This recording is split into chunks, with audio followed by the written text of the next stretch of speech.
Um temor, irmãos, em meu coração nesses dias, para que a gente cresça na autoridade de Cristo e não cresça apenas no que fazemos, no que falamos.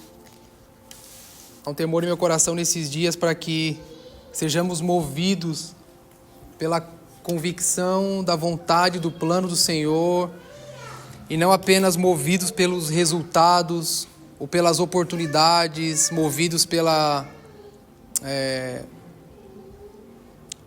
oportunidades, pelas necessidades, mas que tudo em nós esses dias seja conduzido ao cumprimento do plano e da vontade do Senhor. Amém? Então nós, como igreja, precisamos estar debaixo dessa convicção nesses dias, que o que nós mais precisamos é da revelação de Cristo, por meio de sua palavra.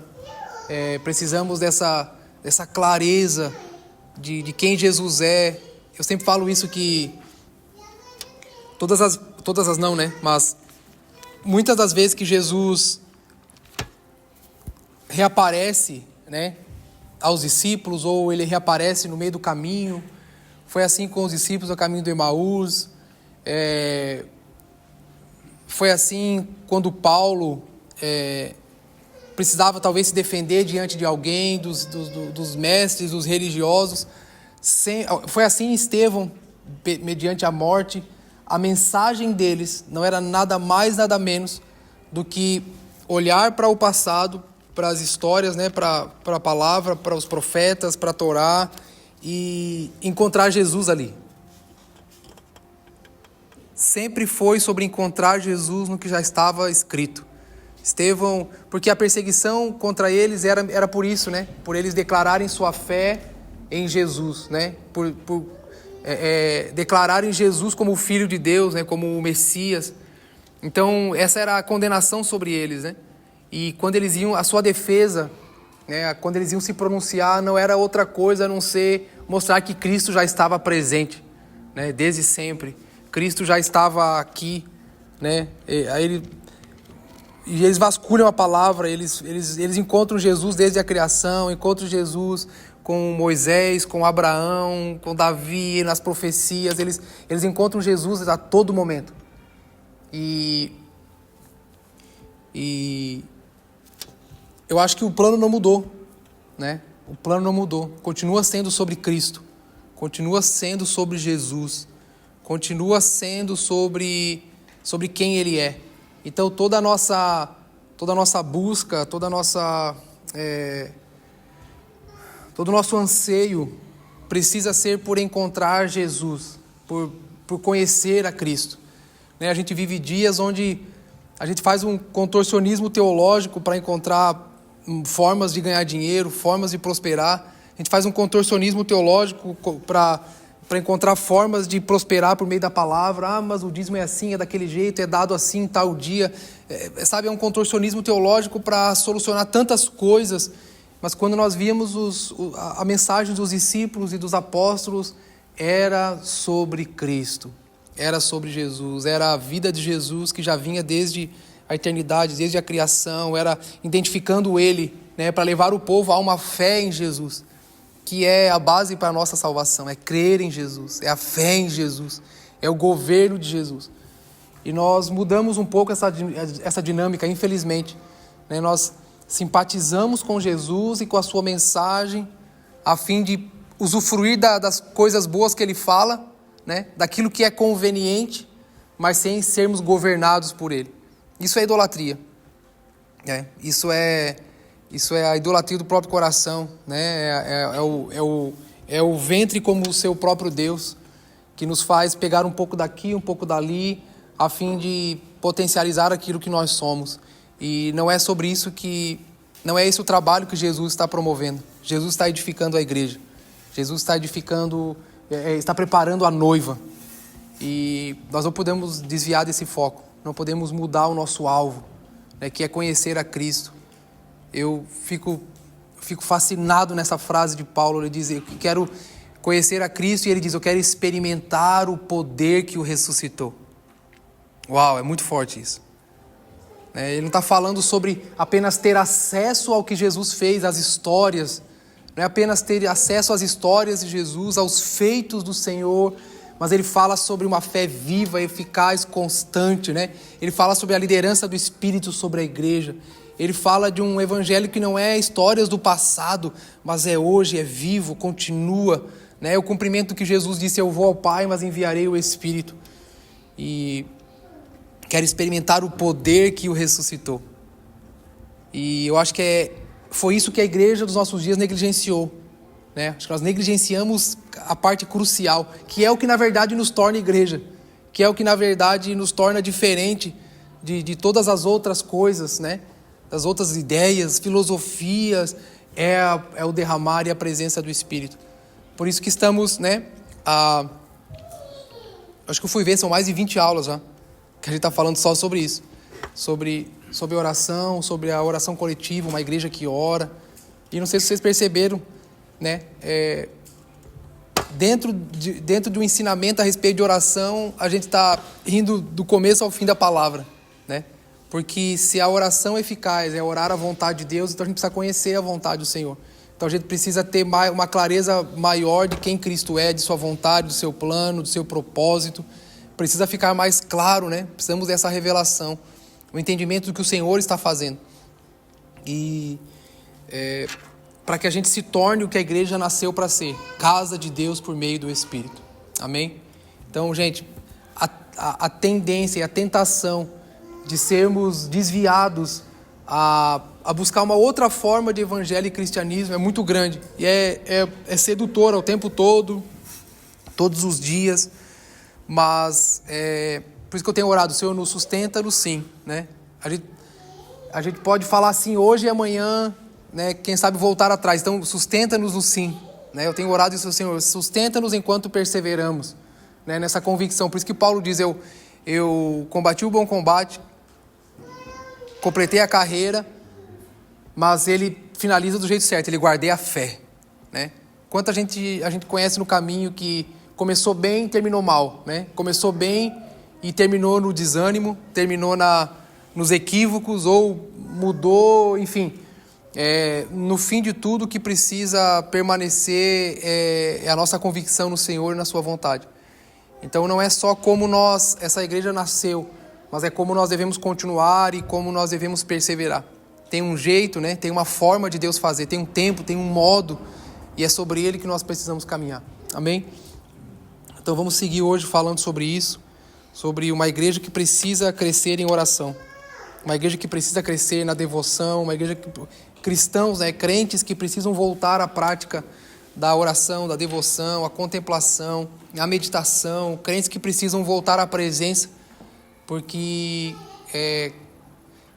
crentes, satisfeitos numa vida devocional, numa vida de oração na sua casa, quando se juntarem aqui, irão cooperar para uma noiva que está diante do Senhor. A igreja não pode ser o encontro dos indivíduos, ela precisa ser o encontro da noiva com o noivo. Então, se você é incompleto na sua vida com Deus em casa, você vai chegar aqui, meu amigo, tentando encontrar um caminho para você. Você vai ter aqui apenas buscando encontrar uma forma de melhorar ou dar certo, ou que algumas coisas se realizem. E não é isso. Cristãos que são completos na sua vida devocional, na sua oração, na sua busca pelo Senhor. Cristãos que entram no seu quarto, fecham a sua porta e têm relacionamento com seu pai em secreto, quando eles chegam aqui, eles estão satisfeitos. Eles já estão plenos e satisfeitos numa vida espiritual com o Senhor. Então, quem é que vem para cá? É a noiva. Amém? Isso muda uma nação.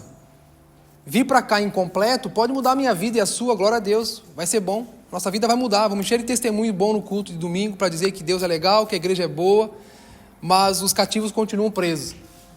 Então, se a nossa medida de entrar no quarto, fechar a porta e buscar o Deus que está em secreto, o Pai que está em secreto, cara, quando você chegar aqui, você chega pleno. E aí quem vem não é você, é a noiva. São as pedras vivas se juntando para a edificação da casa do Senhor por meio do Espírito. Amém? Então, esse é o nosso alvo, esse é o nosso propósito, nada mais, nada menos que isso. E até que aconteça, até que o Espírito toque a terra, até que ele venha habitar na casa, até que o Senhor faça de Braga um lugar onde ele vai colocar os seus pés, cara. E a história nos conta, não tem jeito. As prisões se abrem, as fortalezas caem e as pessoas vão ver a igreja queimando, as pessoas vão correr para Jesus. Então, eu tenho falado isso, não sei se é correto, mas para mim o evangelismo não é quando a gente vai, mas é quando Deus vem.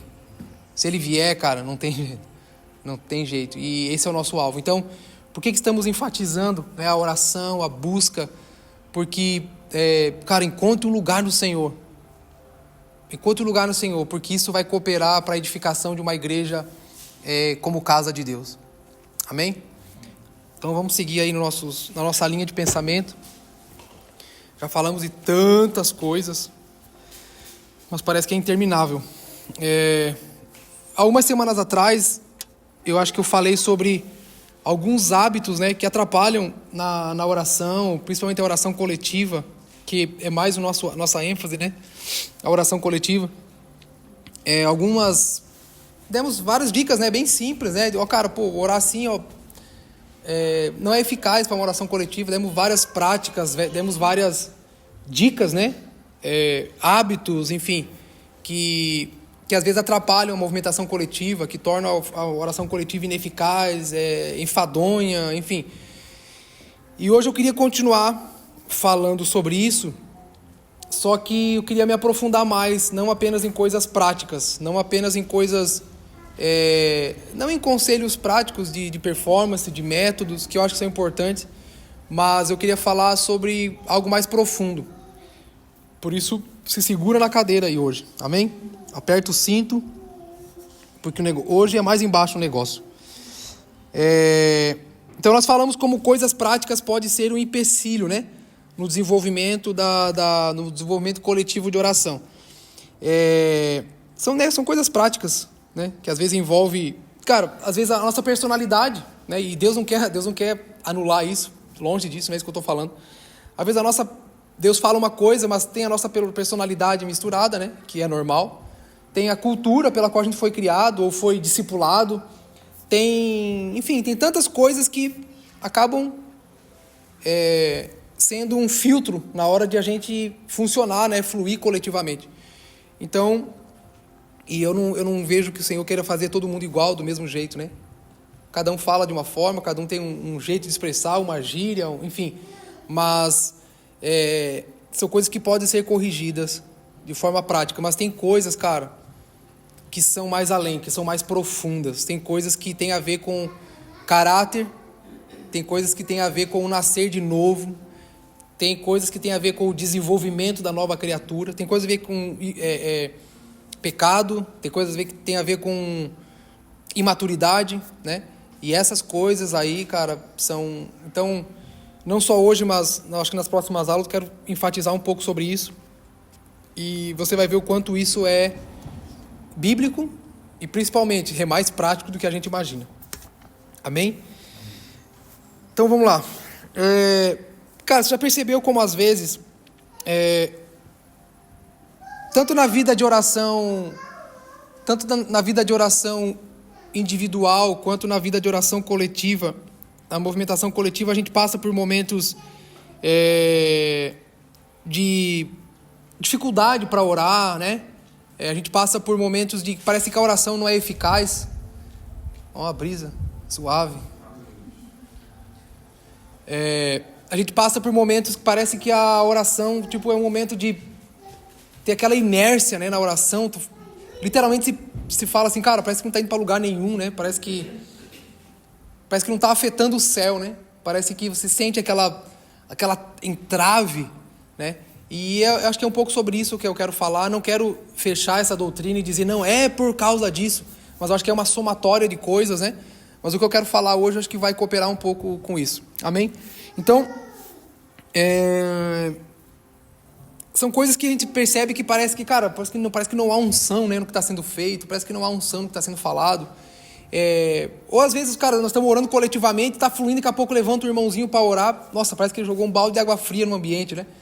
E quando você percebe que não é a forma como ele ora, às vezes o cara está orando as palavras certas, tudo legal, show, mas você vê que é algo mais profundo, né? Você vê que é algo que parece que o Senhor se retirou e diz assim, não, eu não posso ouvir enquanto outras coisas não sejam resolvidas. Então eu quero falar um pouco sobre isso. E Às vezes a gente bota a culpa no impedimento de Satanás. Ele fala, cara, o diabo parece estar se levantando. Não, na verdade, o diabo ele não se levanta... ele não pode contra a igreja de Cristo. Mas ele se aproveita, às vezes, de algumas fraquezas. Ele se aproveita, às vezes, de pecado, de situações para nos manipular, para tirar de nós a autoridade, para nos envergonhar. E é sobre isso que a gente precisa estar atento. É sobre movimentações assim que às vezes Satanás tira vantagem. Né? Ele tira vantagem da frieza da igreja, ele tira vantagem das circunstâncias que os cristãos estão vivendo ou que os indivíduos estão vivendo para enfraquecer, para intimidar. Né? A gente acha que é unicamente culpa dele. É como se nós estivéssemos falando, cara, eu acho que a igreja não tem tanto poder assim quanto a Satanás. Isso não é bíblico, né? Eu creio nos embates, eu creio na movimentação, eu creio nas tensões espirituais que existem, né? Os embates, mas se a gente crê no que a Bíblia diz que as portas do inferno não podem. Então tem algumas outras coisas que a gente precisa se atentar. E hoje, particularmente, diferente das outras aulas, eu acho que hoje vai tocar mais no indivíduo do que no coletivo. Amém? Então aproveite, ok? Não vai ser bom, mas aproveite. Vamos lá. Mateus 6, vamos lá, por favor. Cara, você vai perceber que é coisa bem simples. Só que a gente às vezes não se atenta, né?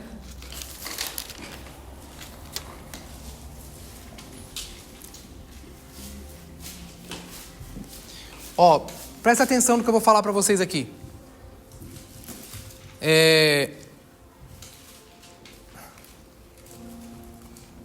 Quem serve o reino de Deus, para quem faz parte do reino, um rei não dá conselho, ele dá ordem. Amém? Você consegue entender isso? Para um discípulo, cara, para quem está a serviço do seu Senhor, você não recebe conselho, você recebe ordem. Por isso que o Senhor nos deu os seus mandamentos. Então, eu acho que esse é um outro equívoco terrível que a gente comete. Eu tenho falado muito sobre isso, né? A fila do pão e a fila dos discípulos, né? A fila do pão, a multidão, Jesus não estava com aquela preocupação de enquadrá-los na sua palavra. Cara, Jesus soltava, né? E para mim, o que me constrange em Jesus e o que me mata, assim, cara, o que eu falo, cara, eu preciso nascer de novo, é como que Jesus não se ofendia com o fato da multidão só estar ali se aproveitando dele. Cara, nossa, mano, eu acho que essa medida, eu preciso nascer de novo para acessar isso. Porque a gente vai crescendo um pouco na palavra. Primeira coisa que a gente se torna é crítico, né, cara? A gente se torna crítico, a gente se torna indiferente a muita coisa, principalmente aos mais imaturos. Aqueles que não entendem, a gente já se sente grandão. Cara, Jesus, mano, sendo Deus, olhava para a fila do pão, ele sentia compaixão, cara. A gente sente indignação, né? A gente sente raiva. Jesus sentia compaixão, cara. Ia lá e curava, né? Curava. Não estava nem aí. Gastava o dia, gastava horas. E diz que não dá para escrever, né? Tudo que ele fez, não cabe. Cada obra, cada milagre, cada coisa que ele disse, que ele fez. Então, como que Jesus conseguia, cara, essa graça de não se ofender com os imaturos, com os pequenos e lá, mas com os seus discípulos era diferente. Então, para a multidão, Jesus soltava essas parábolas e tal. Eu entendia. Para os seus discípulos, cara, era mandamento. E eu acho que esse é o nosso equívoco. A gente está tão acostumado a buscar Deus pelos milagres, que quando Jesus fala alguma coisa, a gente fala assim, não, tá bom, um pouco legal isso que ele disse, né? Mas para nós não é uma lei, não é um mandamento. Né? A gente escolhe o que a gente quer obedecer, aonde a gente... Cara, isso não é ser servo, isso não é fazer parte do reino. No reino, a primeira coisa que você perde é sua vontade, sua razão. Da porta para dentro, meu amigo, do reino, a primeira coisa que você perde é o direito. O direito é dele, né? Todo o resto é favor, graça. E a gente perdeu essa capacidade de olhar para os mandamentos do Senhor e falar assim, para tudo. Se é isso que ele disse, é assim que é. Nós precisamos restaurar isso. Amém? E Jesus fala algumas coisas aqui a respeito da oração que para mim são muito, muito pontuais. Vamos lá. Jesus aqui ele vai falar sobre uma coisa que impede a nossa oração. Amém? Jesus vai falar sobre uma coisa que... Eu quero falar, na verdade, sobre algumas coisas que atrapalham. Tipo assim, que nos fazem perder o acesso ao Senhor. Entendeu? Sabe o acesso, né? Você bota aqui, tá no hospital, né? Às vezes você precisa fazer alguma coisa, mas o acesso está ali, né? Quando precisa, conecta. Tem algumas coisas que fazem a gente perder o acesso. Quer ver? Presta atenção aqui, ó, versículo 14 e o 15. Vamos lá.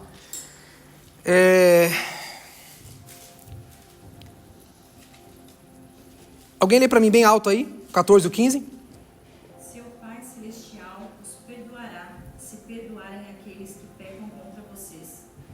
Mas se vocês se recusarem a perdoar aos outros, seu Pai não perdoará seus pecados. Cara, isso aqui é uma lei. Isso aqui não é uma opção. Presta atenção, você pode aqui até ter a opção de não perdoar, mas você tem uma consequência. Qual é a consequência?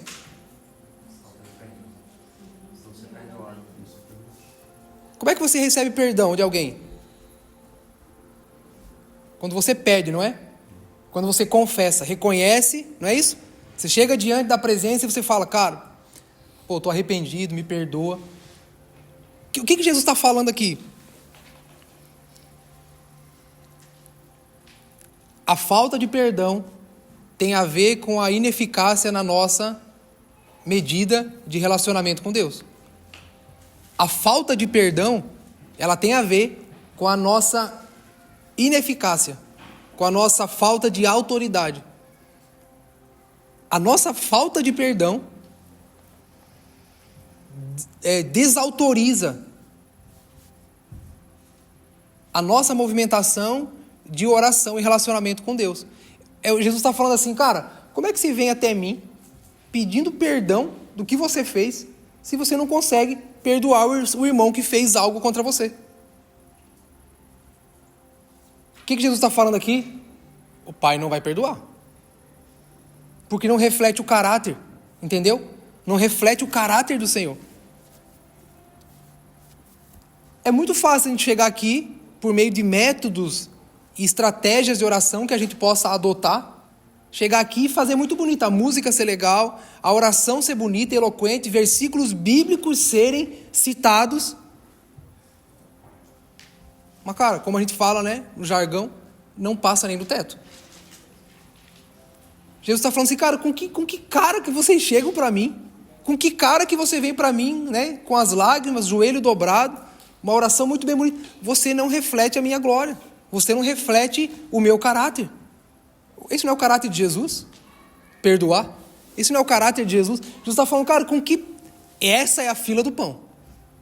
A multidão. Jesus não estava preocupado, cara, se os caras iam sair dali, iam pecar, não iam, se os caras entenderam tudo. Cara, olha que loucura. Jesus recebe um cara que ele não conhece.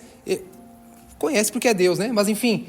Não tinha relacionamento, não tinha aliança nenhuma. Jesus não estava preocupado se o cara ia depois obedecer, se ia fazer tudo certo. E Jesus curava o cara e ia embora.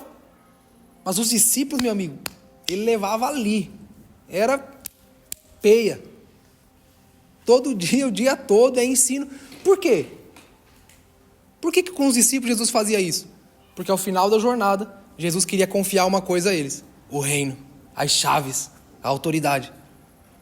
Então, esse nosso comportamento de chegar até diante de Deus, e eu falo para isso, esse é um grande problema para nós, né? Deus dá o pão, Deus faz o milagre, é isso que acaba com nós.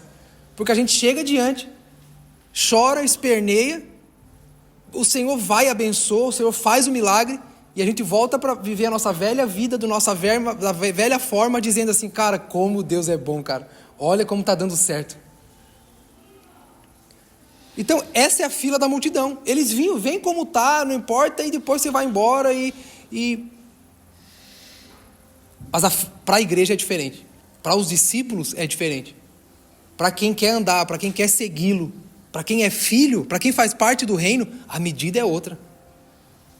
Então, Jesus, é como se Jesus estivesse falando, cara, com que cara vocês vêm a mim? Cheio de coisa bonita, vocês não conseguem perdoar, você não está perdoando teu irmão?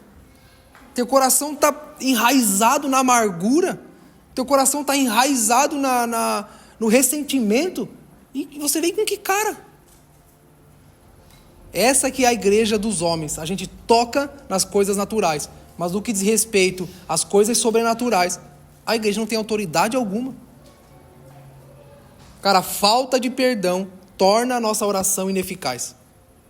Um coração ressentido, amargurado. O Senhor está dizendo aqui, cara, mano, se vocês recusam perdoar uns aos outros, meu Pai não perdoará vocês. Ou seja, a sua oração é ineficaz. Está vendo como coisas simples interrompem a nossa medida de relacionamento e funcionamento com Deus? Como a nossa coisas pequenas, coisas corriqueiras e práticas, simples, que nós, cara, carregamos e vamos carregando ao longo da vida por desobediência, porque perante a palavra isso é desobediência, não foi isso que ele disse que era para ser feito. Então nós nos comportamos como aquela outra galera. Ó, ele está ali, vamos lá receber um milagre, vamos voltar para casa. Não foi assim que nós fomos chamados para viver, funcionar, fluir. Amém? Amém. É simples. Dói muito. Mas se nós queremos atingir um nível de maturidade e autoridade no espírito para tocar uma cidade, uma nação, cara, ou a gente se arrepende hoje, começa a ligar para os irmãos para se consertar, pedir perdão, ou a gente assume que está na fila do pão e olha que vai ter bastante pão, sempre vai ter. Sempre vai ter o milagre, a bênção. O bom pai sempre dá. Mas no reino é diferente. Amém?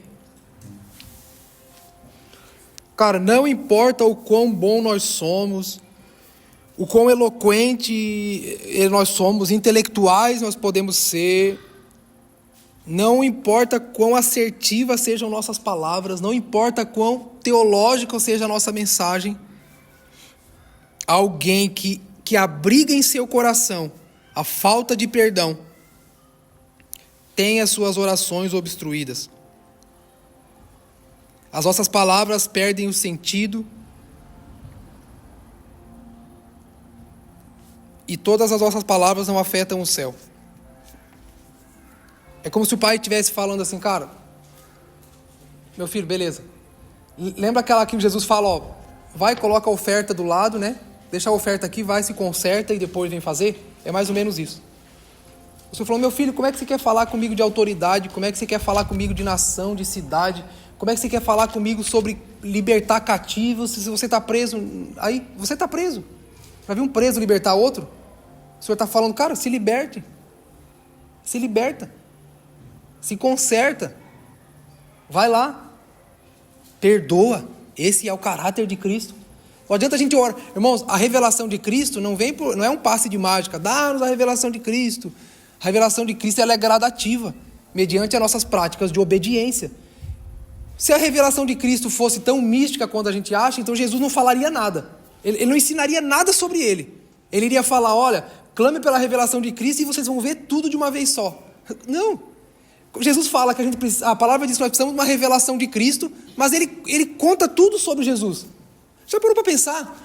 Tudo sobre Jesus está aqui. E ele diz que nós precisamos de uma revelação de Cristo. Como isso, gente?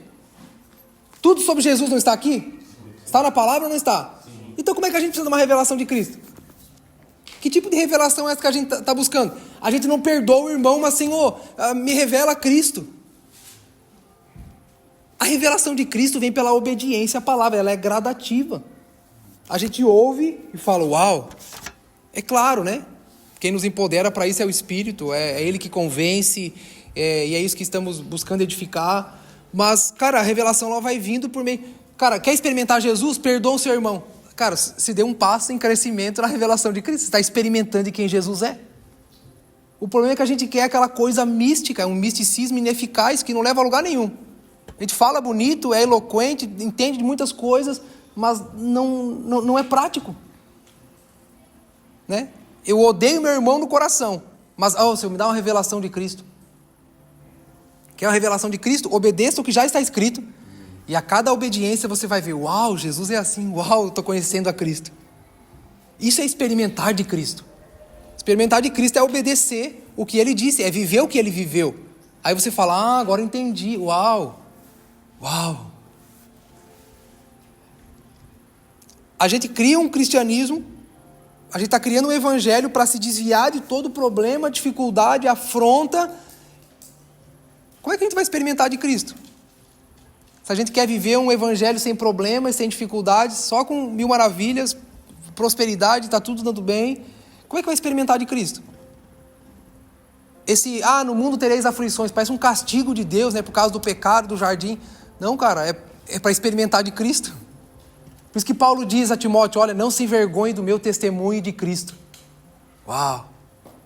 Abrace o testemunho de Cristo. É viver a vida de Cristo. Enfrentando as mesmas coisas, sujeitando sobre as mesmas coisas. Essa é a revelação de Cristo que nós precisamos. Não é uma imagem, num quadro, um desenho, dizendo, a revelação de Cristo. Então, a nossa oração ela é ineficaz, ela é só mística. Quando nós clamamos ao Senhor por algo e tem outras coisas práticas e simples que nós precisamos deixar que obstrui a nossa oração, tira a nossa autoridade, tira de nós toda a graça de chegar e Senhor, não, cara, vai, deixa a oferta aí do lado, vai lá, faz o que tem que ser feito, e aí você vai conhecer um pouquinho mais.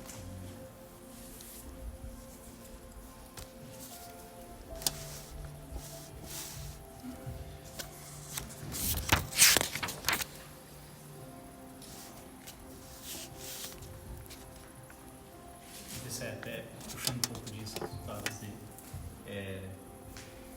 o maior perdão de Cristo, ao meu ver, né, em todo momento em que Cristo esteve na Terra, foi justamente que as pessoas que Ele mais salvou foram as pessoas que também condenaram Ele a Sim, cruz. sim. Então, mesmo assim Ele se humilhou e perdoou. Aqui, eu ia falar isso agora. Aqui, Mateus, volta um pouquinho ali. Versículo 12.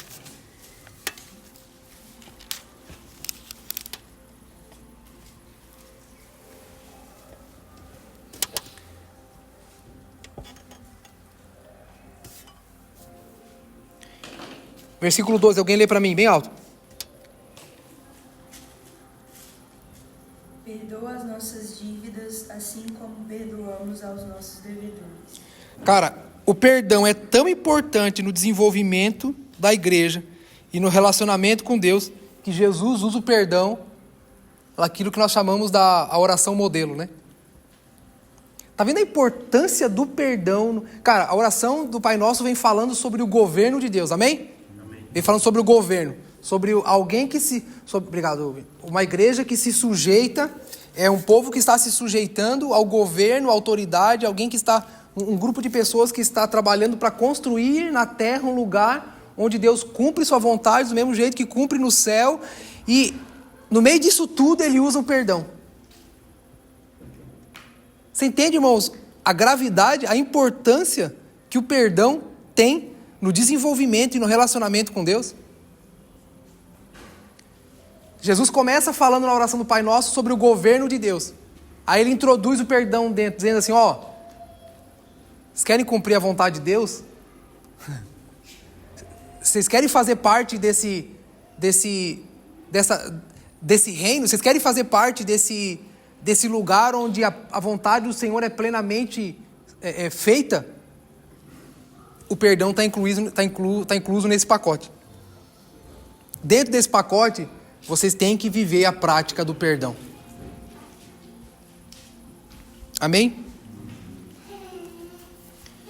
Então, no modelo de oração de Jesus, na pedagogia de Jesus a respeito do reino de Deus, o perdão está presente. Amém? Jesus está dizendo que um coração amargo, né? Coração amargurado, que cultiva a falta de perdão, pode continuar funcionando em toda a sua sabedoria, em toda a sua liturgia, mas não tem autoridade do Espírito. Nós podemos ter influência diante dos homens, mas espiritualmente sermos fracos e doentes. Não tem como crescer e se desenvolver no relacionamento com Deus. Nem eu lembro o que eu falei. O que era? Qual delas que era? Nós podemos ter influência diante dos homens, mas espiritualmente sermos fracos e doentes. Porque, cara, eu acho que esse é o grande mal dos nossos dias. É a gente medir a nossa espiritualidade por meio dos resultados. Eu acho que isso que está acabando com a gente. A gente olha para o resultado e diz, pô, Deus está com a gente. Pô, está acontecendo, né? A gente come uma migalha aqui, come uma migalha ali e diz assim, uau, Deus é bom, Deus continua sendo bom. Olha como Deus é fiel.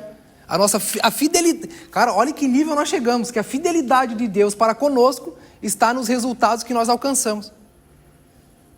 Caramba, mano. Essa parece a multidão que rejeitou Jesus quando parou de fazer milagre, o pão acabou, multiplicou o pão, agora cada um vai para sua casa. Por que os discípulos seguiam a Jesus?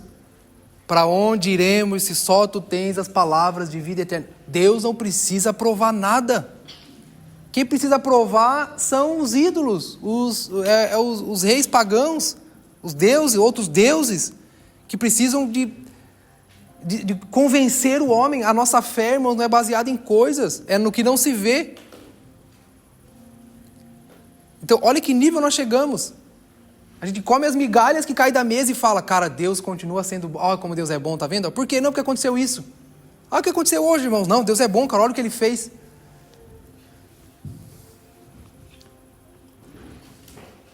Então, os resultados se tornaram para nós um aferidor de espiritualidade ou de cumprimento da vontade de Deus. É por isso que a gente trabalha com mecanismos e métodos, estratégias para fazer as coisas funcionarem mesmo que Deus não esteja presente. Eu sempre falo isso, Saul continuou governando por muitos anos. Deus não estava mais com ele. Consegue entender isso? Olha que perigoso é, irmãos. Amém? Deixa eu falar uma coisa para você. Não importa de onde veio a ofensa, nem o quão grave ela foi, mas perante o Senhor e sua palavra não há outro caminho a não ser o perdão. Amém? Cara, a amargura é uma vida edificada sobre o ressentimento. Amém? É um bloqueio que não nos permite crescer na imagem de Cristo nem em sua autoridade. Eu vou repetir isso, tá bom? A amargura é uma vida edificada sobre o ressentimento. É como um bloqueio que não nos permite crescer na imagem de Cristo, nem em sua autoridade.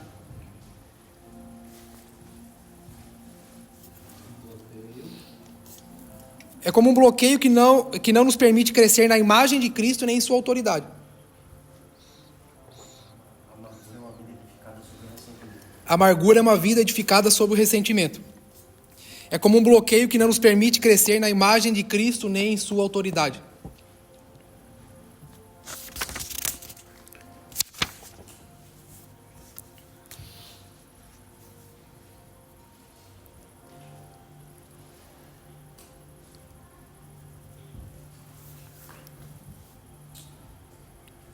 Ok? Anotado? Faz uma tatuagem.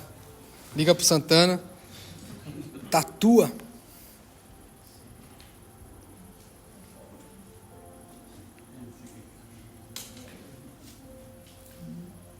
Presta atenção no que eu vou falar aqui para vocês. É bem importante isso.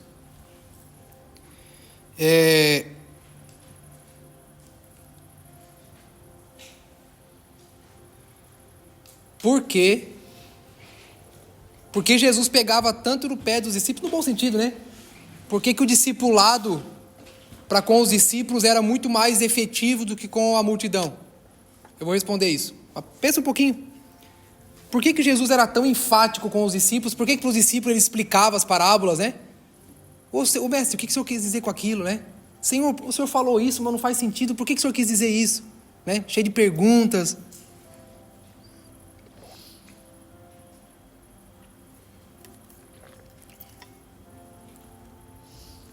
Por que o Senhor aceitava, não sei se essa é a palavra, da multidão, coisas que ele não aceitava dos discípulos? Não precisa responder, mas é muito bom a gente fazer essa divisão, amém, irmãos? Temos que dividir a multidão dos discípulos. Temos que dividir. Se essa divisão não estiver clara dentro de nós, nós podemos nos perder e ser como a multidão. Eu vou responder para você. Sabe por quê? Porque a responsabilidade de refletir Jesus era dos discípulos, não da multidão.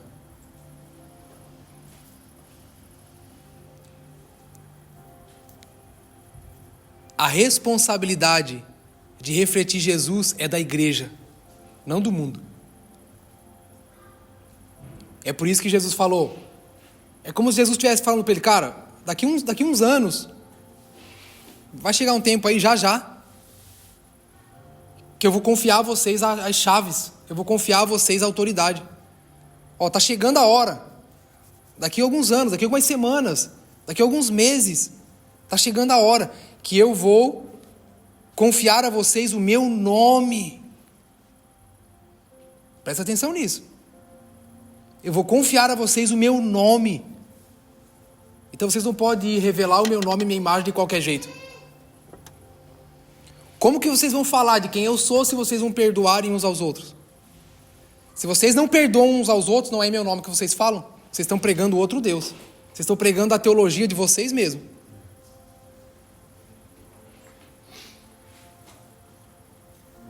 Não, acho que é a da Luísa. É a da Luísa que você quer? Não. Você consegue entender isso, essa diferença, irmãos? Está ficando mais claro isso? Então, viver uma vida ressentida e na amargura, sem perdão, cara, é a declaração de que nós estamos na fila do pão, na fila do milagre. Nós estamos misturados na multidão.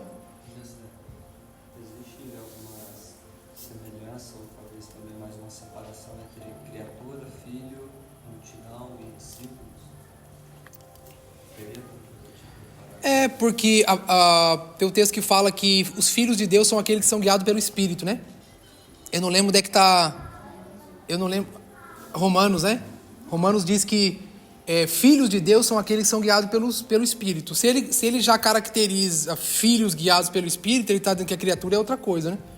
Uma coisa, tipo, se eu não sou guiado pelo Espírito, se eu não recebo um batismo e uma liderança do Espírito sobre a minha vida, filho eu não sou. Mas eu continuo sendo criatura, né? Os filhos também são os discípulos. Sim. Eu acho que o termo de filhos, discípulos, isso eu acho que para mim tá nesse contexto aí. Então, gente, viver uma vida no ressentimento e na amargura, na falta de perdão, é a declaração de que nós não fazemos parte do discipulado de Jesus. Mas por que, Jesus? Qual a diferença? É porque a multidão não tinha a responsabilidade de revelar Jesus. Vamos lá, o que Jesus falava para as pessoas quando ele fazia uma cura? O que ele dizia para as pessoas?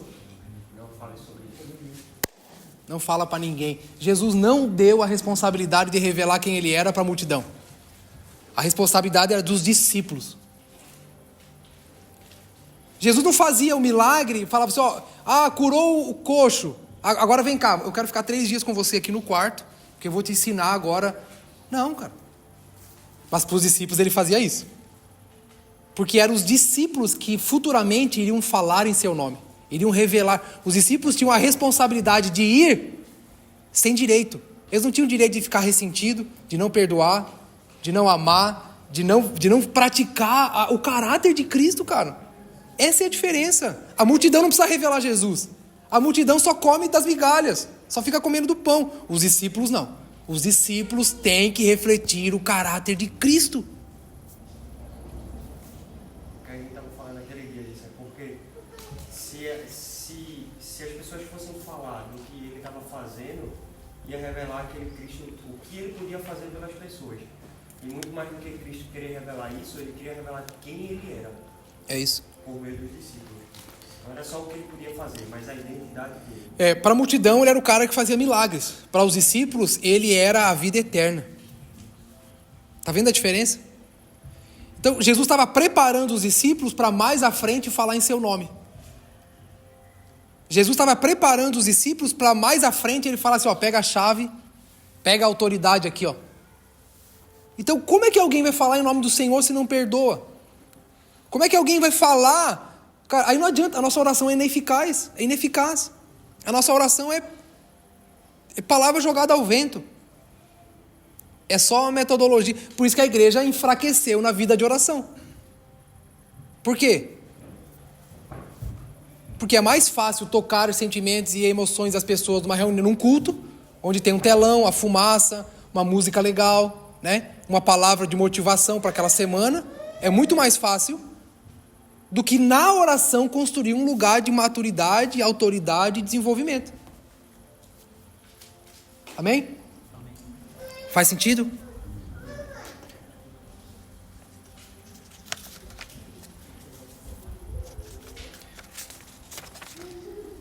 Então, todo discípulo tem a responsabilidade de refletir o caráter de Jesus e andar na sua autoridade. Em Jesus não cabe, para Jesus não cabia falta de perdão. Vamos lá. O que Jesus fala quando ele está na cruz? Pai,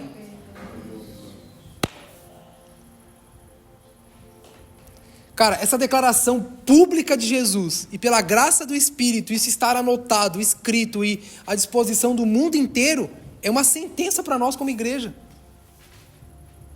Ah, se Jesus não tivesse falado isso, hein? Ah, imagina que coisa boa. O álibi que nós teríamos. Não há como falar em nome do Senhor, não há como revelar Cristo.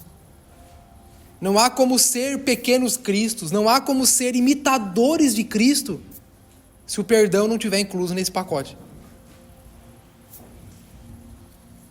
Amém? Você pode entender, cara, a Bíblia de cabo a rabo, saber de tudo. Você pode ter dons, visão. E é possível, tá? Não se engane. Eu falo que Deus faz umas pegadinhas com a gente que é terrível. Paulo vai escrever aos Coríntios e ele começa elogiando, né? Cara, vocês são top, mano. Vocês são os caras. Paulo chega a dizer, vocês têm todos os dons. Mas tenho contra vocês... Aí ele começa.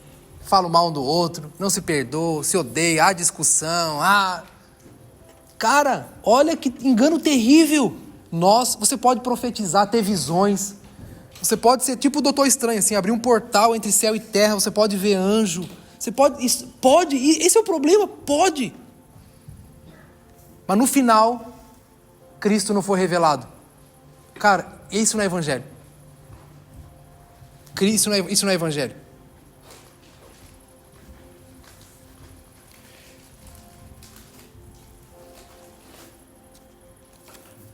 Para quem que Jesus disse assim, ó, aquilo que vocês ligarem na terra será ligado nos céus? Foi para a multidão? Foi para a multidão? Foi para quem? Para quem teve uma revelação de quem ele é. Imagina Jesus chegar para o discípulo, Jesus vai lá, opera um milagre, o cara volta a ver e fala assim, ó meu amigo, que se ligar na terra será ligado no céu. Ó, que terrível seria. Jesus fala para aqueles que estavam dispostos, cara, a viver os seus mandamentos. Perdão está nesse pacote. Amém? Perdão está nesse pacote. Não foi para a multidão que Jesus falou isso. Irmãos, essa é a realidade que Deus quer dar para a igreja. Uma igreja que liga aqui, que ora aqui e é ouvido lá. Não é tipo assim, Gessé, então o dia que nós ficar bom, o que nós pedir Deus vai dar, não. O dia que nós ficar bom, nós não vamos pedir o que a gente quer, a gente vai pedir o que Ele quer fazer. O sinônimo de bom não é quando a gente tem autoridade para dizer num raio de 1000 quilômetros. Não é quando a gente inventa para Deus alguma coisa para Ele fazer. A gente vai estar num nível de espiritualidade muito bacana e bíblico, é quando a gente não ora mais a vontade nossa, é a do Senhor. Ele não está dizendo, tipo assim, ó, o que vocês ligar aqui, eu ligo lá. Ele está dizendo assim, vocês vão identificar o que há nos céus e vocês vão ligar aqui. Ou seja, é o que já está ligado lá. Não é tipo assim, o céu é um HD vazio de uma igreja que está criando um plano e um projeto e se Deus aprovar, ele vai assinar esse selo. Não. É tipo assim, o que vocês ligarem aqui será ligado no céu. Ou seja, é o que já está estabelecido desde a eternidade. O céu não corresponde à terra, gente. É o contrário, o céu é o lugar da eternidade. O tempo está dentro da eternidade. O céu está na nossa frente, já foi. O que é, já foi. Então nós identificamos a realidade do céu. A gente não dá ideia para Deus ligar as coisas. Olha que boa ideia, do pessoal do Ivan Braga está bem criativo, vamos lá. Não.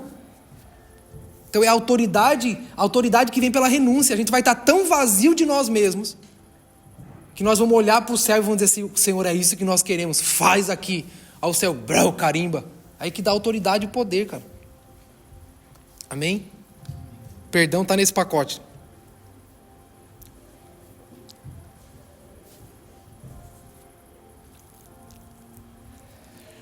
A falta de perdão obstrui a nossa autoridade. Amém? Se o propósito da igreja, um dos propósitos da igreja é alcançar a estatura de Cristo, não há exemplo melhor do que esse da cruz, para que a gente saia desses equívocos, dessa negligência e dessa omissão de nos tornarmos parecidos com Jesus. Amém?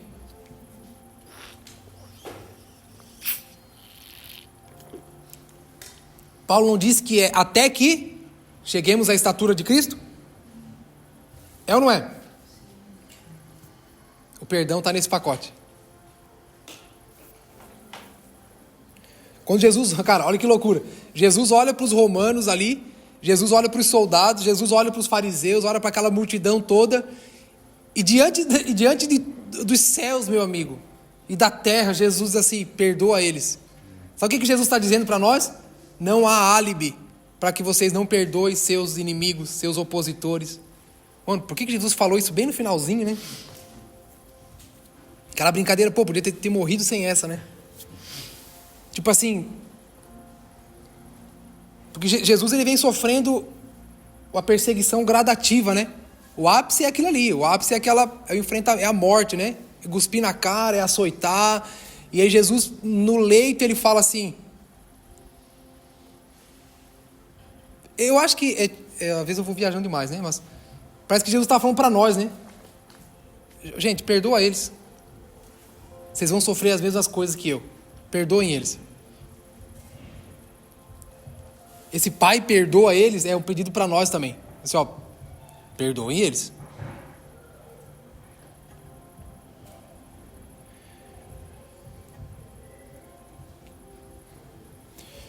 A igreja não foi chamada para simpatizar com as frases de Jesus. O que Paulo fala? Sede meus, assim como eu sou de... A igreja não foi chamada para ser simpatizante de Jesus. Nós somos imitadores. Amém? Imitadores. Tatua também. Chama o Santana, faz na tatuagem. Imitadores. Dá para fechar o braço, né? Qual a diferença do simpatizante? O simpatizante é aquele que aproveita o que lhe convém. Por exemplo, assim, você é simpatizante de Martin Luther King, por exemplo? Aí aproveita as coisas boas que ele fez, não é? Vai lá, pega umas frases dele, legal. Isso é ser simpatizante, né? Tem umas frases de Buda, pode ser legal, tem umas frases legais dele, talvez. Não sei. É ou não é? Tem frase legal. Todo mundo tem frase legal, não tem problema. Mas isso é ser simpatizante. Imitador é outra história. Imitador de Cristo, meu amigo, aí o perdão está no pacote. Amém? Amém, irmão? Glória a Deus, igreja. Vocês estão bem?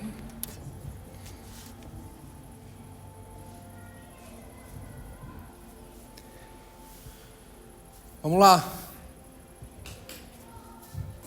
O que Jesus precisou enfrentar, por cima do que ele precisou passar para que alcançássemos a salvação?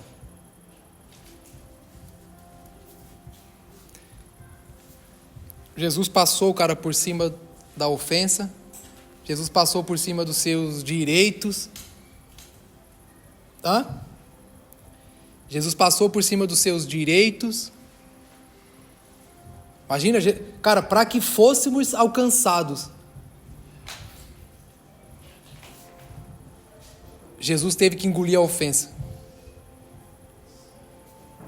Para que Jesus seja revelado, é nosso dever também engolir a ofensa. A gente não faz isso para salvar, quem salva é Jesus, né? Mas a gente revela o Salvador. Amém? Você não salva, mas você revela quem salva. E como é que eu vou revelar Jesus sem o perdão? O perdão está incluso no pacote. Um espírito perdoador conduz a pessoa a uma união cada vez mais profunda com Deus. Minha letra está feia, meu Deus.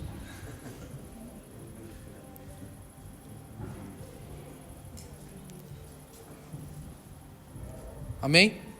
Vamos lá. O que o perdão de Jesus promoveu até mesmo para aqueles que estavam se opondo a ele?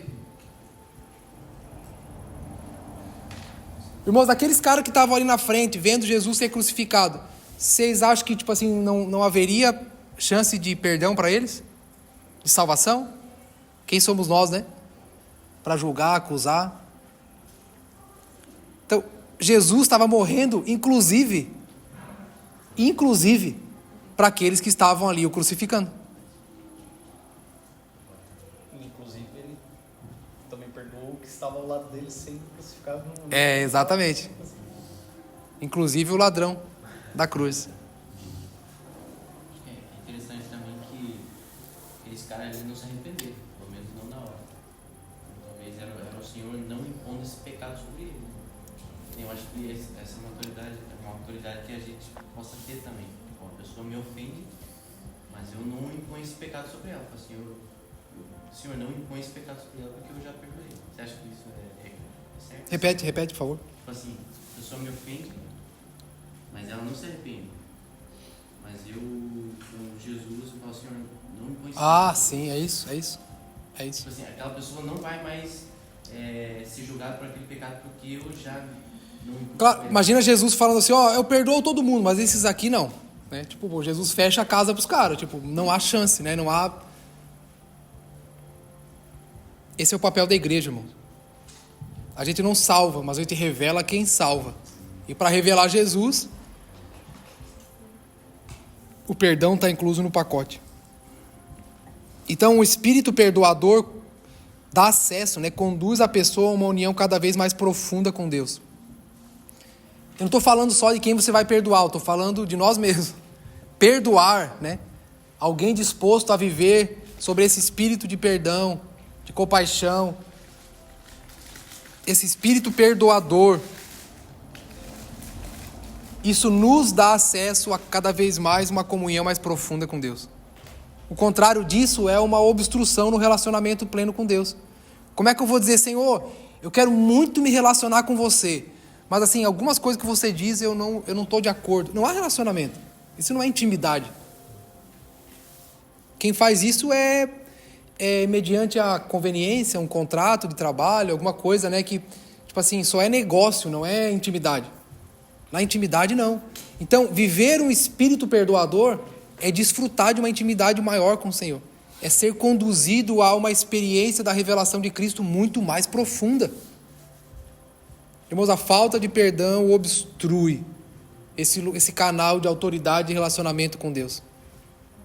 Amém? Entenderam? Glória a Deus. Vamos lá. Outra coisa que impede. Vamos falar sobre outra coisa agora. Salmos 66. Abre aí, por favor.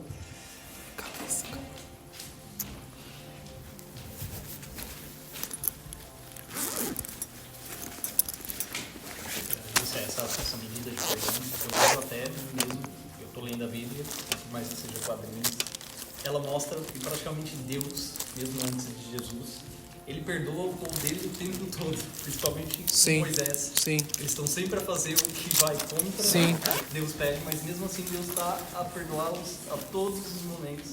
E isso se vê na história desde o começo, é sempre em cima do perdão. Eu acho que é por isso que Jesus também quis enfatizar isso tanto, quando estava na cruz, e eternizar isso até os dias de hoje, né, que deveríamos. Esse é o processo de maturidade, é esse, né? Quem é que fica, tipo assim, a Luísa, ela tem uma medida de misericórdia.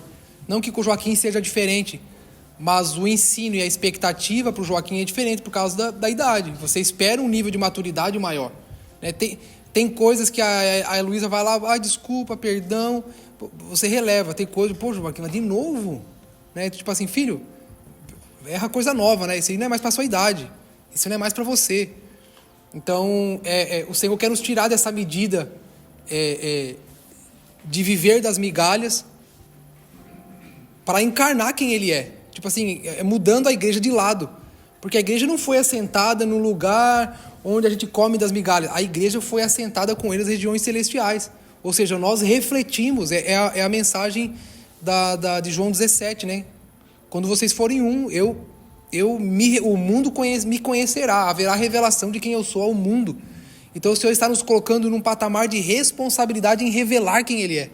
Não só desfrutar do que Ele tem, mas revelar quem Ele é. Isso nos muda desse patamar. Daqueles que recebem para aqueles que são responsabilizados. Vamos lá. Cara, esse versículo aqui não precisaria nem falar mais nada. Mas eu, como gosto de falar, vou incrementar, né? Mas ele é muito claro. Salmo 66. Agora já é outra coisa. É outro tipo de... Uma outra medida que impede, amém? A nossa autoridade e a nossa oração. As obstruções no meio do caminho. Salmo 66, alguém lê bem alto, versículo 18.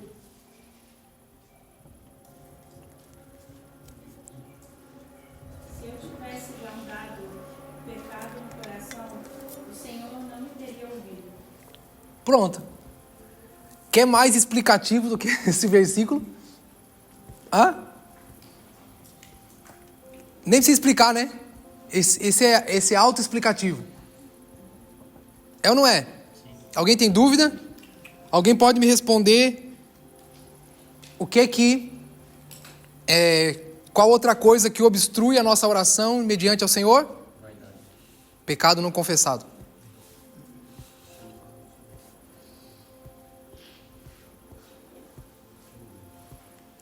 Se eu não tivesse confessado meu pecado, o Senhor não teria me ouvido.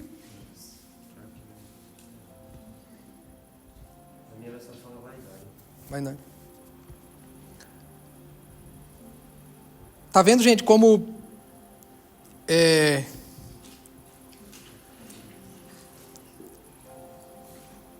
não tem muito o que acrescentar nesse texto, né?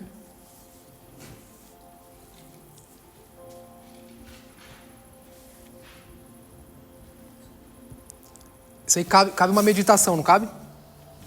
Né? Não cabe uma meditação nesse texto? Cabe uma contemplação aí, né? É muito profundo, é tão simples, que dá um nó na cabeça, né? Se eu não tivesse confessado o meu pecado, o Senhor não teria me ouvido. É aquela mesma base de Moisés, como tu disse, que Moisés, Deus diz a Moisés para ele ir lá e abrir o mar vermelho. Como você tem que ir lá e confessar o teu pecado. Exatamente. Mas que Deus saiba que você é capaz. Ele sabe antes ainda a gente vai falar. Tá vendo, gente? Cara, uma vida de pecado escondido, pecado de estimação, mina a nossa autoridade. Ok? Uma vida de pecado de estimação, pecado não confessado, pecado escondido. Rapaz, o contrário do que Davi está falando é o seguinte: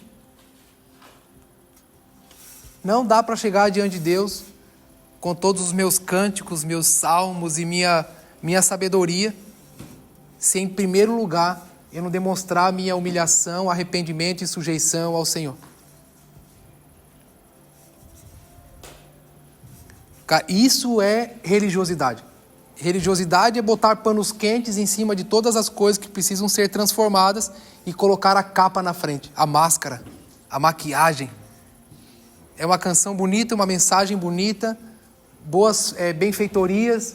Eu dou um prato de comida aqui, dou uma assistência ali, e eu canto aqui, eu prego ali, eu profetizo do lado de cá, eu dou uma revelação ali, e pronto. Volta à ideia de uma igreja que toca sentimentos e emoções, mas não é reconhecida pelos céus.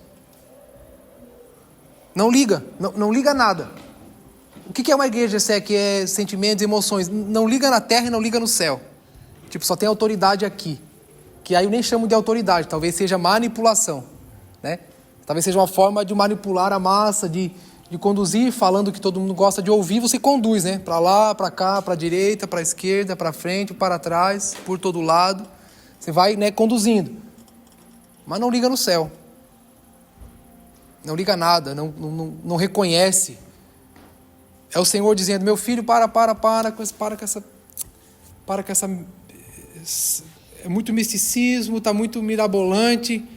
Vai lá, calma, vamos conversar. Começa aí, abre seu coração, fala seus pecados, conta.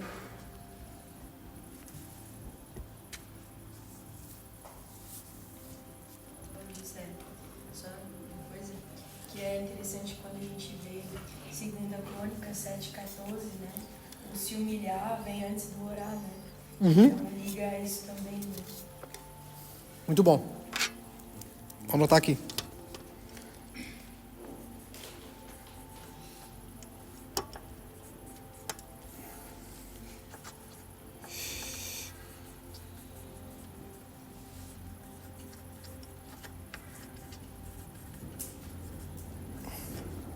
Muito bom.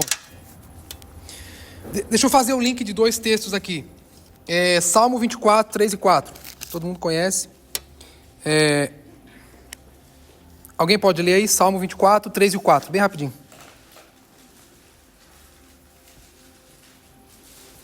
Quem poderá subir ao monte do Senhor? Quem poderá permanecer no seu lugar santo?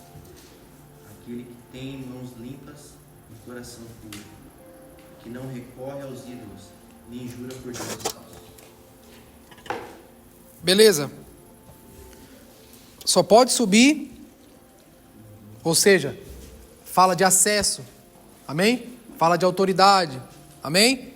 Fala de estar na presença, fala de ser ouvido, fala de ser recebido, amém? Como é que faz isso, Gessé? De que jeito a gente resolve esse trem? 1 João 1, 7 ao 9.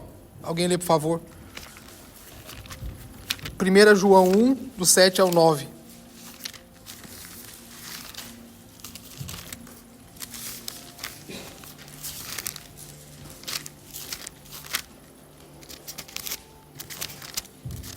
Como, Gessé? Purificar as mãos.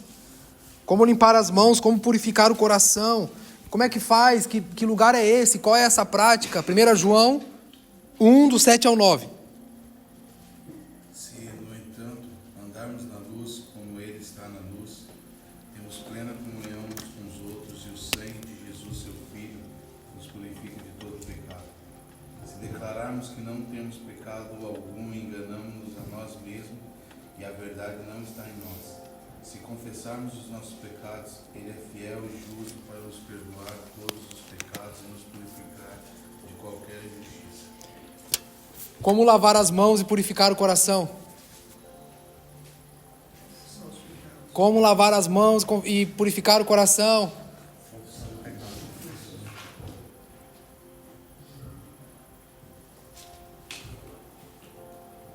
Senhor, eu quero mãos limpas, coração puro. Pecado escondido. Não vai receber, irmão. Tá vendo? A gente gosta da mágica, né? A gente gosta da... Quem subirá ao monte do Senhor? Quem confessa seus pecados. Quem tem acesso, quem pode subir, quem pode permanecer. Quem está com o coração puro, meu amigo, mão limpa. Confessando os pecados uns aos outros, confessando seus pecados. O sangue nos lava, nos limpa. Confissão de pecado, irmão, continua sendo uma base para nós, um fundamento para nós. Não é o que não é, é o que se limpa. É isso mesmo.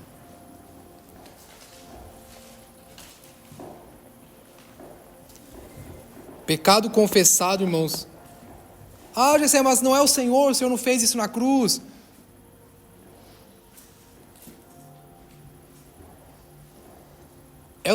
É óbvio que é o Senhor.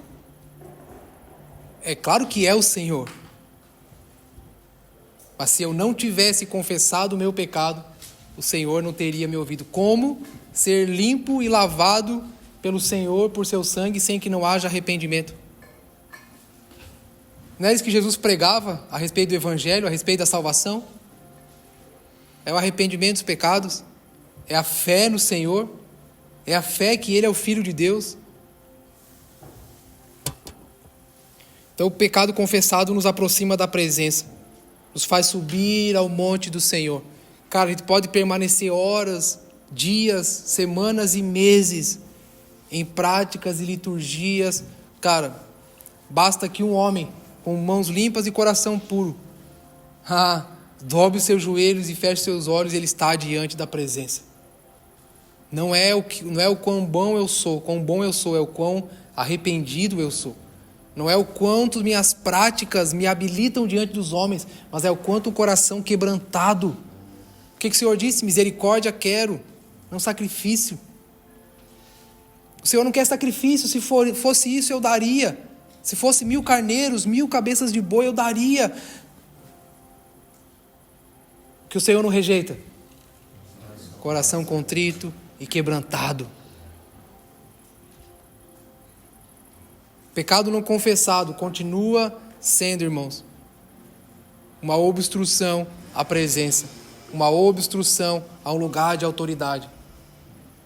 Se não quisermos viver isso, vamos assumir que estamos na fila da multidão, comendo das migalhas, recebendo dos milagres, mas não seremos a igreja eficaz para mudar uma cidade, uma nação inteira. Não seremos de autoridade para ligar na terra. Não seremos de autoridade para atacar as fortalezas, as linhas de defesa do inimigo, para libertar os cativos, para abrir os olhos. Amém? Essa oração de confissão que você está falando, ela é baseada, digamos, acho que é Tiago que traz na confissão ao irmão, aquela confissão de cura. Confessar uns aos outros. Confissão aos outros, é baseada nisso que você está falando. Eu creio assim. Eu creio que... Eu não estou dizendo que eu duvide de alguém que chega até o Senhor, né, confessando seu pecado, e isso não seja válido, né? Mas quantas pessoas não praticam disso para esconder, né? Para continuar, às vezes, usando máscara e continuar usando... para continuar... Principalmente quem, às vezes, exerce uma função, uma movimentação. Quantos não usam disso para não perder esse lugar? Não, mas eu confessei a Deus. Mas eu confessei ao Senhor. Então, para mim, para encurtar caminho, né?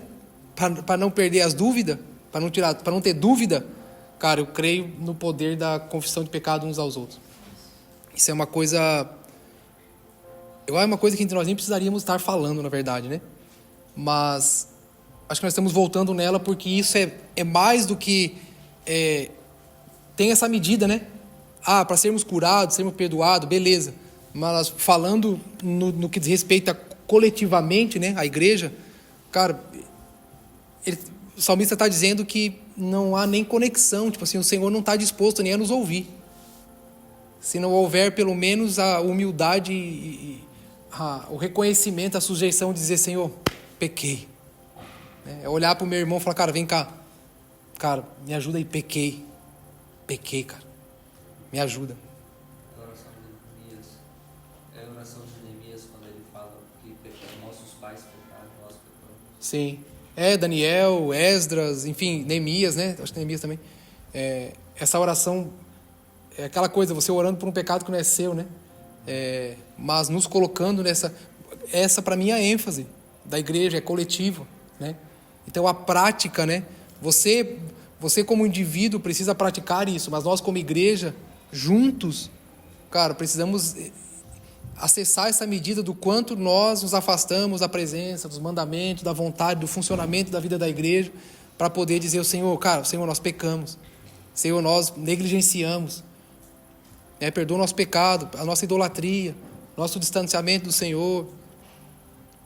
Agora, nessa medida individual, cara, a gente precisa praticar isso. A gente precisa desenvolver isso.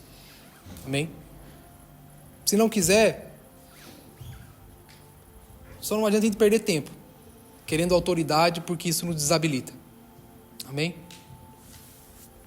À medida que a gente cresce também, a gente se torna mais maduro tanto para confessar e também para ouvir uma pessoa que confessa o pecado.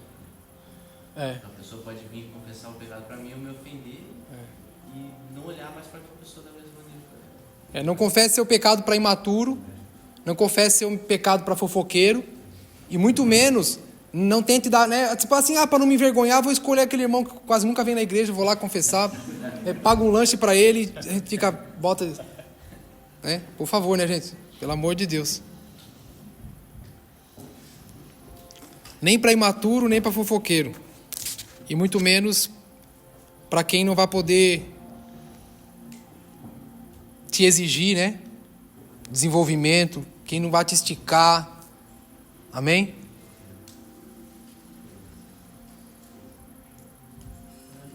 Cara, podia falar tanta coisa sobre isso, meu Deus.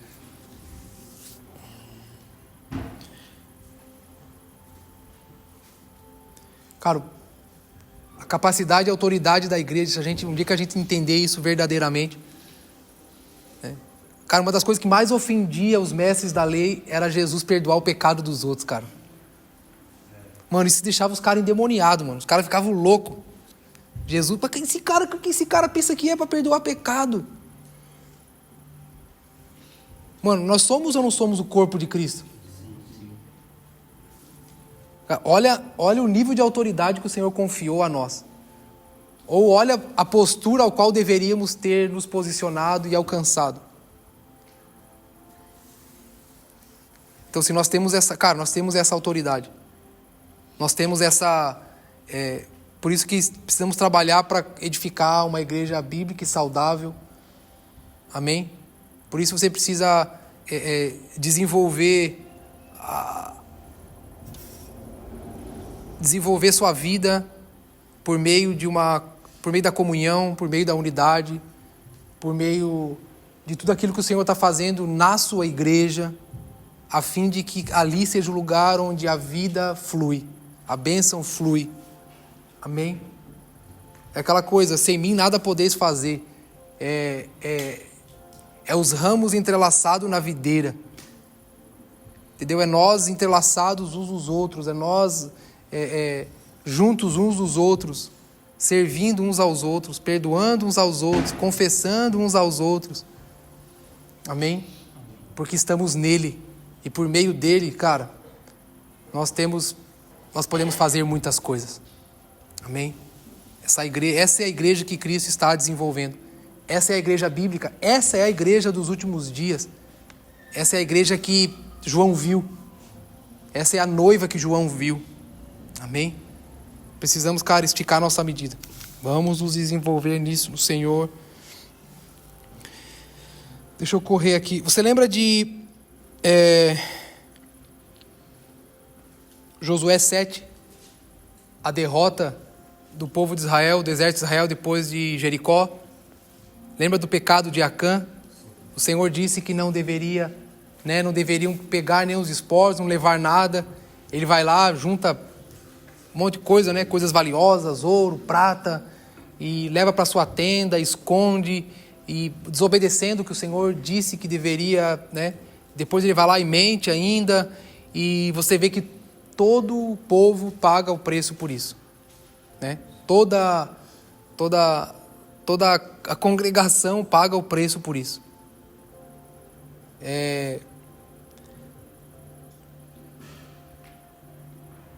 Eu entendo, irmãos, que um pecado não confessado, um pecado não deixado, um pecado não renunciado, um pecado instaurado no meio da igreja, no meio da congregação, ele impede o avanço da igreja. Amém?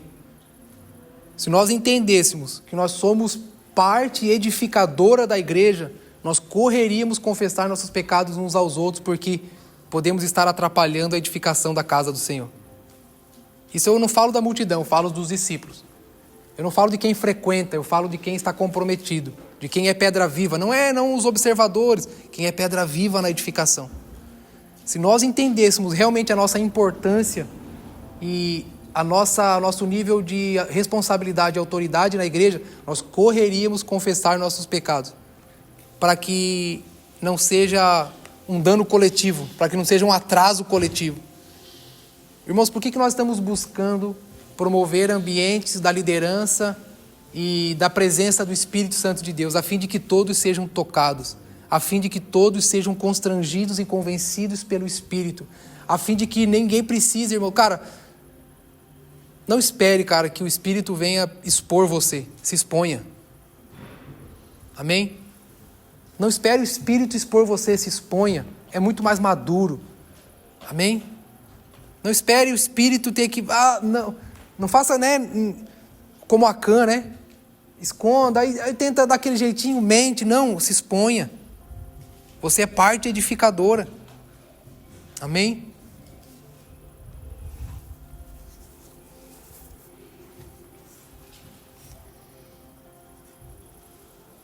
Vamos lá. Pensa comigo.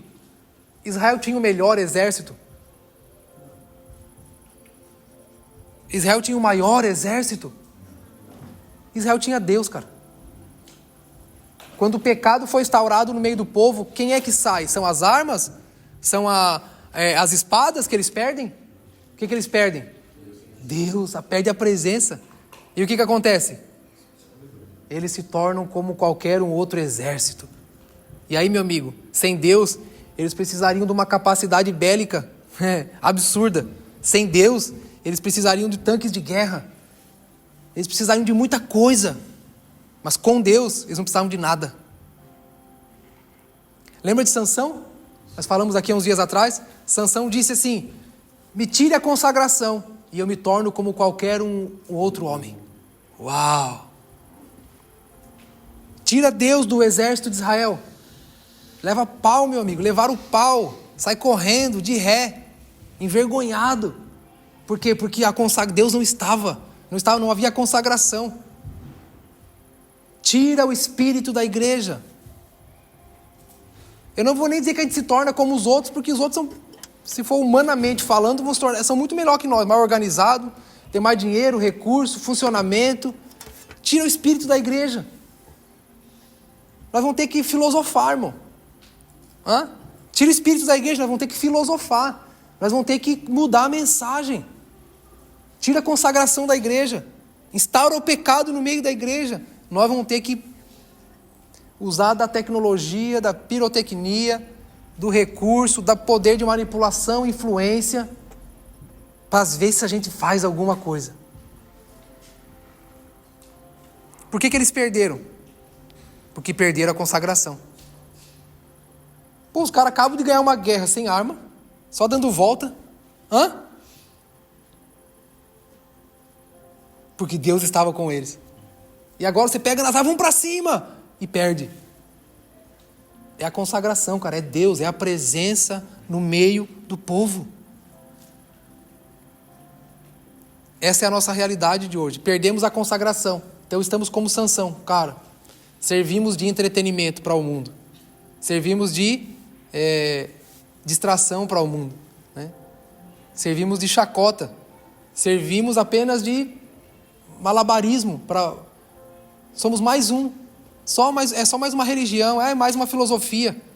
É só sobre as frases legais que Jesus falou. Deus é amor. Não, Jesus ali, aceitava todo mundo. Né? Começa a filosofar o negócio. Essa é uma igreja sem consagração, não tem poder do Espírito.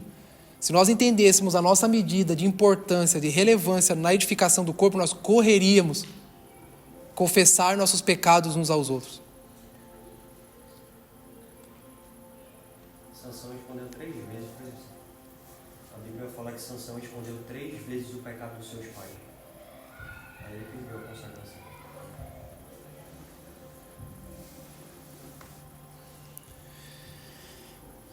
Então Israel, cara, só vencia porque Deus estava com eles. Amém? Quando o pecado se instaura, quando o pecado se torna parte comum e natural, cara, a gente perde a presença. E aí a gente vai ter que se virar. Amém? Assim é na igreja. cara, sem santificação, sem as mãos limpas, sem o coração puro, cara, cultivando o pecado oculto, pecado não confessado, nós nos tornamos como qualquer outra religião, qualquer outra filosofia. Nós vamos ter que competir com o mundo com as palavras, né? Com palavras motivacionais, e nós não vamos chegar a lugar nenhum. Amém?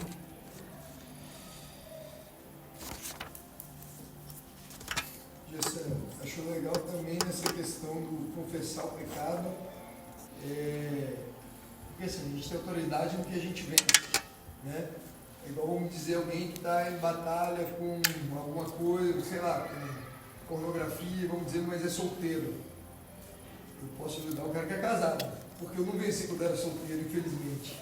Então, eu falo assim, que muitas vezes a gente vai procurar o outro que a gente não quer ser confrontado. Muitas vezes você vai em um, muitas vezes a gente vai naquele que sabe, vai falar, poxa, cara, eu sei como é que é normal, que não é normal, né? Muitas vezes a gente tem que ir naquele que, cara, não. Sim. Viu? Venceu, então se ele venceu, você pode vencer. É para ele, vai cola nele lá. É nele que você vai. Eu acho que não é assim, Rodrigo. Não? Não. Se fosse por isso, Paulo não podia falar sobre casamento, porque ele nunca foi casado. Sim.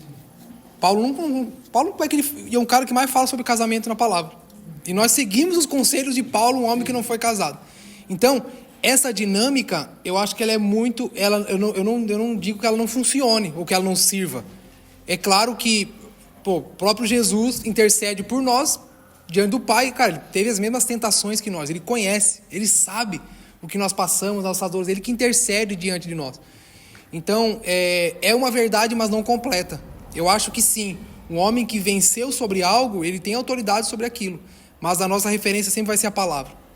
A nossa referência, a nossa base de cura é o que Jesus disse, não é o que eu vivi. Entendeu? Então, se fosse por isso, por exemplo... Cara, eu não vivi uma vida no mundão, por exemplo. Então eu não poderia estar pregando para vocês. Eu não poderia estar dizendo para vocês, cara, isso aqui é errado. Não, porque muitas coisas eu não experimentei. Entendeu? Então, mas o que me habilita é a palavra. O que me habilita é a unção do Espírito. O próprio Jesus. Entendeu? Então, é parte de uma verdade isso. Mas ela não pode ser absoluta, porque senão a gente retira a autoridade do Espírito. Então, basta que você venceu sobre uma coisa para você ter a habilidade e a autoridade para falar sobre o outro. Entendeu? Por exemplo, cara, eu acho sim que, o cara tá com problema com drogas. Nada melhor que você chamar um irmão que venceu as drogas e tal e chamar esse cara, anda com ele, cara, ensina ele, vai lá, fortalece ele, entendeu? Eu acho isso muito sábio, acho isso prudente. Mas até o que ele vai ensinar, que ele venceu por meio de quem? Das forças dele ou de Cristo? É a mesma mensagem que eu daria. É claro que o cara tem outras experiências, ele sabe, às vezes, o cara vai passar uma crise. O cara vai dizer, mano, eu já sofri, vamos lá, calma, vamos lá, vamos junto. Eu já passei por essas experiências. Mas nunca desabilita o que a palavra ensina, nunca desabilita o poder da cruz. E isso, cara, é para quem acessou. Então, não dá para limitar, entendeu? Não dá para abster somente aqueles que... Por exemplo, assim... A igreja dos nossos dias, você vê que há uma ênfase gigante para o cara que viveu no pecado. Por exemplo, antigamente assim, domingo vai pregar o fulano que era o ex-satanista. Meu Deus, os crentes gostam disso, né, cara? Se você fala assim, o irmão José vai pregar domingo. Mas quem é o irmão José? Não conheço o irmão José, não sei. Às vezes o irmão José viveu a vida inteira, cara, na igreja, buscando a Deus, um homem santo, um homem puro, mas é só o José. Mas esse eu acho o maior testemunho, cara. O cara conseguir... Não, mas então, é isso mesmo. Então assim, poxa... É que a gente que gosta dessas coisas assim, não, mas o que habilita é a palavra. A autoridade vem por meio do Espírito, entendeu? Então, no fim de tudo, eu posso, por exemplo, cara, você pode ser liberto pela graça do Senhor, a autoridade do Espírito, o poder de Deus vem e liberta o cara, mas tem pessoas, eu já conheço pessoas que se livraram das drogas sem conhecer Jesus, entendeu? O que explica? Entendeu? Então o problema não é só que o cara alcance aquilo. O negócio é que ele conheça Jesus. Se conhecer Jesus, eu não posso dizer que um crente é bom só porque ele faz as coisas certinhas. Porque existem pessoas lá fora que não servem a Jesus, que tem caráter. Você tem amigos que não servem a Deus, que tem bom caráter? Que não traz esposa, que paga as contas, não tem? E o que explica isso? Então não é a metodologia ou a liturgia que o cara vai viver, mas é quem ele serve. É quem ele confessa. Entendeu? É claro que alguém que serve a Jesus, crê em Jesus, vai praticar essas boas obras, vai ter esse caráter. Mas a essência é essa, é o Senhor, e sua palavra e a autoridade do Espírito.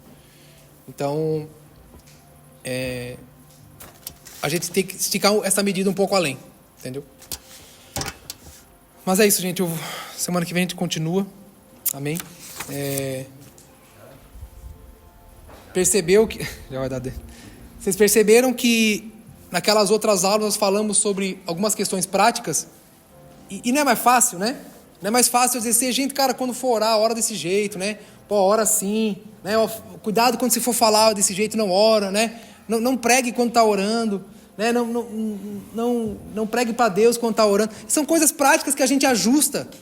Agora tem um problema maior que esse, que é quando as nossas orações nem são ouvidas, por causa da falta de perdão, por causa do pecado não confessado e tantas outras coisas que a gente vai falar para frente nas próximas aulas. Amém? Gente, aprofunde. Cara, tem um texto na palavra, olha como é muito mais prático, às vezes, do que místico. Tem um texto em 1 Pedro, as mulheres vão gostar disso que eu vou falar agora.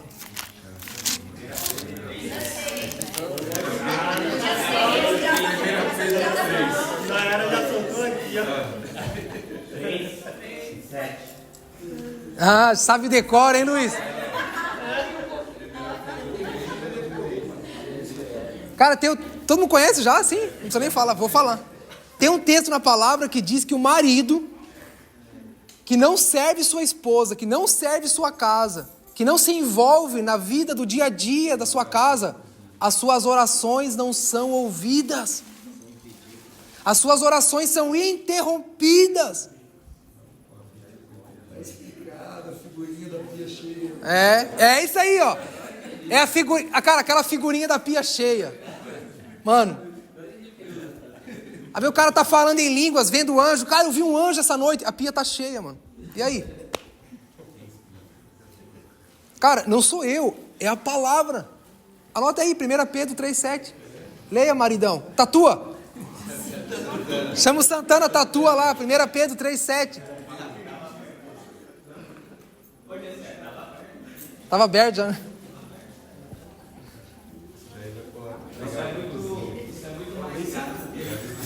Vou tatuar na minha testa pra tu ficar lendo toda a vida.